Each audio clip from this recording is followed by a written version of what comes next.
सबसे पहले आलोक जी आपके पास ही आएंगे, सरकार आपकी है, सवाल आपसे ही सबसे पहले ये होगा कि आखिर क्या कारण है और कहां चूक रह गई कि इतना बड़ा हादसा जो है वो सामने आया। देखिए अभिषेक जी, सर्वप्रथम आयोजकों ने झूठ बोला। 80,000 का परमिशन लिया, सारी व्यवस्थाएं 80,000 लोगों के लिए थी, वहाँ पुलिस बल भी मौजूद था और भी सारी व्यवस्थाएं थी, माकूल व्यवस्था थी। लेकिन 80,000 पलट गया एकाएक 2.5 लाख में। इसके कारण पूरी व्यवस्था चरमरा गई। हाँ, ये मैं जरूर मानता हूँ कि वहाँ के पुलिसकर्मी और प्रशासन पदाधिकारियों को अपने उच्च अधिकारियों को इमीडिएट सूचित करना चाहिए था कि भीड़ अप्रत्याशित हो गई है, एडिशनल पुलिस फोर्स और एडिशनल एडमिनिस्ट्रेटिव फोर्स दो। ये उन्होंने दिया या नहीं दिया इसकी मुझे जानकारी नहीं है, क्योंकि जानकारी अभी जांच चल रहा है और जांच का विषय में ये निकल के आएगा। लेकिन अगर नहीं दिया है तो ये उनकी चूक है।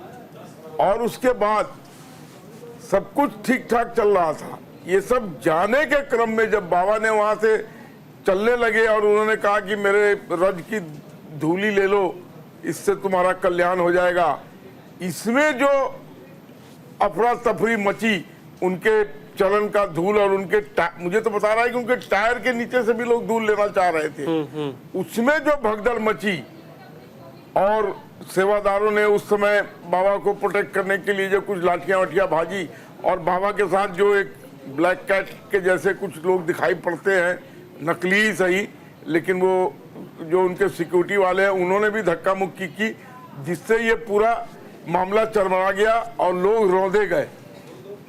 ज्यादातर महिलाएं हैं जो वृद्ध हैं, 50 से ऊपर की हैं। तो ये एक हादसा हो गया उसके बाद। और ये बाबा ने जो ये रज वाली बात अगर नहीं कही होती तो शायद ऐसा हादसा नहीं हुआ था। लेकिन अभी तक तो अब देखिए, अब आप भी मान रहे हैं कि अगर उन्होंने कहा, ऐसा ना कहा होता तो शायद ये हादसा नहीं होता। अब ये जांच का विषय है। FIR लोग कह रहे हैं कि उन्होंने ऐसा कहा। हाँ। अब उन्होंने कहा या नहीं कहा ये जांच का विषय है, मैं तो वहां मौजूद था नहीं। तो शुरुआती जो स्थिति अगर हम देखें तो उसमें तो ये लग रहा है ना कि हाँ उन्होंने कहा। अब FIR में उस शख्स का नाम ही नहीं है। देखिए, जो वहाँ के पदाधिकारी हैं, वहाँ की जो सूचना के अनुसार वो FIR दर्ज कर रहे हैं। अगर बाबा का उसमें कहीं कोई रोल नहीं है तो अभी तक उनके ऊपर FIR नहीं हुआ है, लेकिन तहकीकात चल रही है।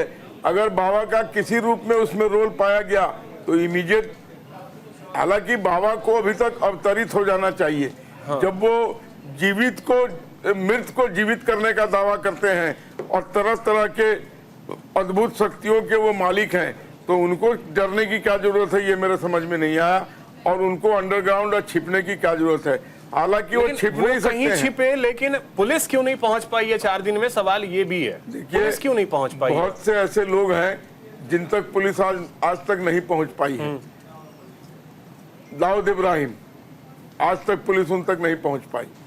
ये आपको अतीक अहमद के वाइफ और उसके साथ एक अपराधी, आज तक पुलिस उसके, इन लोगों के नेटवर्क बहुत लंबे चौड़े होते हैं। नाकामी है ना, ये बिल्कुल नाकामी है, बहुत बड़ी नाकामी। मैं इससे कहाँ इनकार कर रहा हूँ। इन लोगों को नहीं पकड़ना आज तक हिंदुस्तान के पुलिस की इंटेलिजेंस एजेंसी की नाकामी है, ये मैं मान रहा हूँ।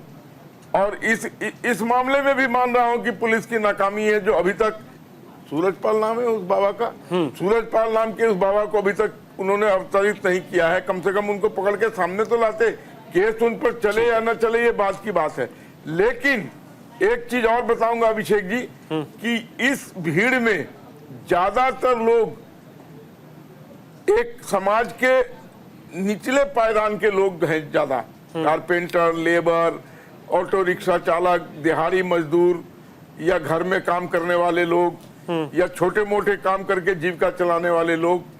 और जहां तक मुझे जानकारी है, हो सकता है मैं गलत हूं, कि ज्यादातर शेड्यूल कास्ट लोग बाबा के भक्त हैं, क्योंकि बाबा खुद भी एक शेड्यूल कास्ट व्यक्ति हैं।